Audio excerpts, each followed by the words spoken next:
Cassian Andor, we know that this Disney Plus property will begin production in October of this year. So you're getting to watch 2 shows. You got another one being made. You'll be able to probably watch this one in 2020. This is according to Production Weekly, and as of right now, all that's known about the project is that it will feature Diego Luna as Cassian Andor in the years leading up to the events of Rogue One, and that Stephen Schiff, who is best known for his work on The Americans, will serve as the showrunner. We talked about that last week when you were still fighting bronchitis, Jesse. Yeah. With the production timeline in place, the 2020 release does seem likely, probably 3rd or 4th quarter. It's not clear if any Disney Plus shows will air on a weekly basis yet, or if the entire seasons will just be dumped. David wants it completely dumped. I want it week to week because I think at the beginning of this process for Disney and Disney Plus, you're going to have to do that to give us a reason to keep coming back. I think there's some diehards like us. We would probably watch, The Mandalorian a couple times, binge watch that a couple times. Oh, yeah. See, I don't like cliffhangers. So if they're going to do that, if they're going to be 12 episodes, drop 3 a week for a month. That I can handle, but I don't want to stretch it out over 3 or 4 months. But then what happens when you've now binge watched that and now there's nothing left for you to watch? You're not coming back to that service. They should put other things on the streaming service from their vault, and that'll keep me coming back. You think? Or I could rewatch it. Well, okay. When you think about Cassian finally hitting production, though, is it peculiar to you, though, that we're getting all this news for all the streaming services now, and we're still hearing very little about Episode 9? Because a lot of the stuff that we had talked about Episode 9 is theory and speculation. Well, I think it's because Episode 9 potentially picks up. They know that there is an issue, and in the fan base, the fan base is split between. You're saying Disney thinks that? Yes, okay. I'm theorizing on this, obviously, but I feel like they're trying to do maybe some damage control or make sure that Episode 9 pleases the fans because they know that it was pretty much split down the middle with Episode 8. They know a lot of people were unhappy with it. There were people who were in between and some people who did love it. And I really actually believe that's why they strongly went after JJ. Hey, we need you to come back because I do feel like he'll close those loose ends. He'll maybe fix a few of the things from 8. That's just my thoughts on with that. And I think they're trying to build hype. It's a strategy too. Well, right. So that's why I'm saying is it seems like they're trying to throw all these Star Wars properties at us. And it feels like the priority right now isn't that final installment of the saga film. And I guess that's what's so surprising to me is we know that Disney Plus is coming out here at the end of the year. It seems like they're putting more on a priority of that than the easy leak. I mean, there's a lot of folks that were really bummed out that we didn't get a teaser in the last year. But to be fair, we're not owed anything. They're going to give us the teaser when they decide to drop the teaser. I'm not surprised by this whatsoever because when you have a brand new show that you're coming out with, you have a lot that you can let people speculate with. We know virtually nothing about this, and they can release set pictures and let our mind go wherever we decide we want it to go. With this Episode 9, we have a definitive end, and endings always suck.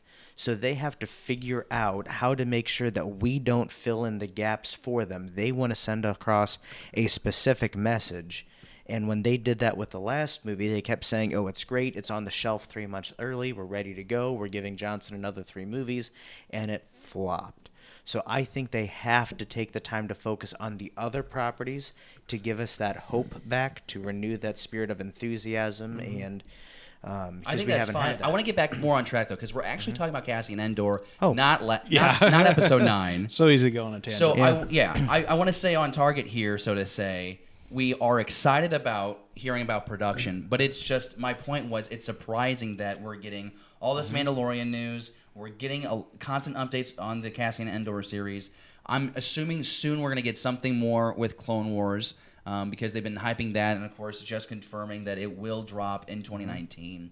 But I'm thrilled about the production because I think there's a lot of story that you can explore with Cassian Andor, and it kind of goes back to something that we said, last week on the show. It's that line in Rogue One where he's talking about how he's done terrible things. And well, what are those things? We want to explore that. I keep going back to what's in the Rogue One novelization where he comes from a family of separatists. Let's explore that. What was it like to be on that side of the battle? And how does that morph and warp your mentality, how do you grow out of that? Or is it a thing where the separatist mentality isn't something to be warped out of? We just have this perception of them because we followed like Poggle the Lesser and Count Dooku and these separatists. We assume that they're the bad guys. I don't know. You could kind of make the argument, I think, that the separatists are more in line with the rebellion than the Republic. I digress. I think it's exciting to see where that story goes, and I think that, Jesse, you've been kind of vocal about how you weren't necessarily the biggest fan of some of the characters in Rogue One, but there is a lot of potential with Cassian, and not just his backstory, but all the new characters that we've been introduced to. You could make the argument you might see like an Enfys Nest crossover. Great character that we met in Solo: A Star Wars Story. Like, it's possible. Do you think we're going to get more K2SO? Because I would love to see more K2SO. I think there's a chance, Jesse, that because it was in a single shot. In a single shot comic, they explained how they met, but I could see them reinventing that for the live action. I felt like Rogue One. I enjoyed all the characters actually. There was a lot of people that I work with that have watched it that were upset. Oh, they all died. Sorry, spoilers. You should have seen it by now. That's fair. That's valid.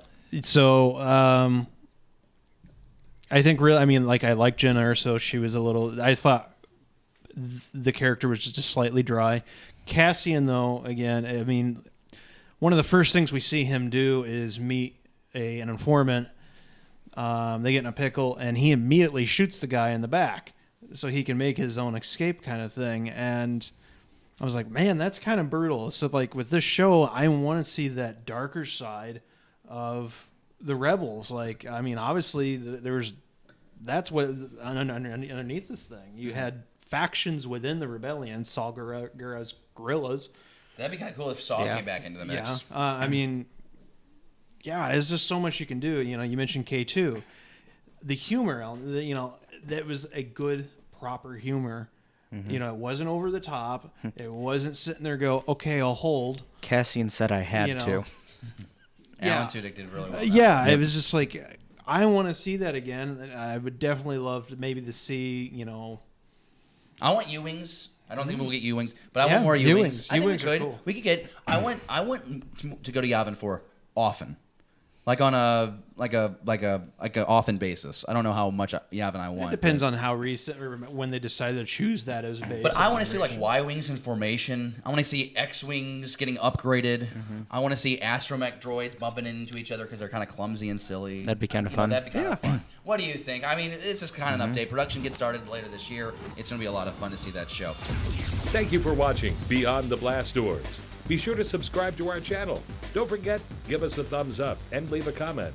Beyond the Blast Doors, a Star Wars conversation.